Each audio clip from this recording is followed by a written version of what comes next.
My wife wanted to renegotiate our marriage. My terms made her terminate everything. My counter-proposal left her speechless. Update 4 Thursday brought her final desperate attempt. She enlisted her mother to call me, hoping family pressure might change my mind. She's devastated, her mother said over the phone. She knows she made a mistake, but don't you think divorce is a bit extreme? Did she tell you what her mistake was? I asked. You two had a disagreement about household responsibilities. I had to admire the revisionist history. Reducing her corporate-style ultimatum to a simple disagreement about chores was impressive spin. She presented me with a list of non-negotiable demands, and told me to accept them or lose her. I explained. I chose option 3. Find someone who doesn't think marriage is a business negotiation. But she's willing to forget all that now, her mother pressed. Can't you just move past this? I could, I said, but I won't. She showed me exactly how she views our relationship when she thought she had leverage over me. I don't want to be married to someone who sees me as a resource to be managed rather than a partner to be respected. Friday evening, she made one last attempt, catching me as I came home from meeting with my attorney. The papers don't have to be filed, she said quietly.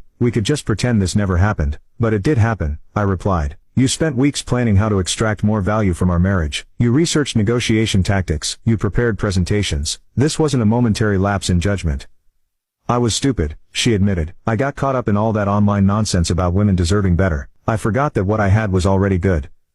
No, I said firmly. What we had was good. What you wanted was me accepting a worse deal while convincing myself I should be grateful for the privilege. So that's it, she asked, tears streaming down her face. 8 years of marriage over because I asked for too much. 8 years of marriage over because you tried to bully me into accepting demands instead of talking to me like your husband. I corrected. The irony wasn't lost on either of us. She'd gambled our entire relationship on the assumption that I needed her more than she needed me. She'd bet wrong. 6 months later, I ran into her at the grocery store. She looked tired, older somehow, like someone who'd learned an expensive lesson the hard way. How are you doing? She asked awkwardly, clearly hoping for some sign that I regretted my decision. Better than expected, I said honestly. You? She forced a smile that didn't reach her eyes.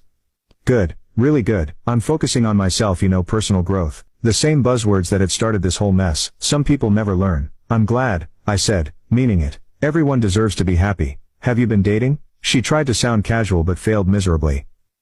Actually, yes, I replied. I'm seeing someone. The pain that flashed across her face was immediate and genuine. Reality has a way of hitting harder than theory, I said. Is it serious? She pressed, clearly hoping the answer was no. Very, I said. She's incredible. We're talking about moving in together. What I didn't tell her was how different this new relationship felt. My girlfriend understood that partnership meant working together, not one person dictating terms to the other. When we disagreed about something, we talked it through like adults. When she wanted changes, she approached them as requests for discussion, not demands for compliance. That's fast, my ex said, a bitter edge creeping into her voice. When you know what you want, you don't waste time, I replied. She shifted uncomfortably, clearly struggling with what to say next. I learned a lot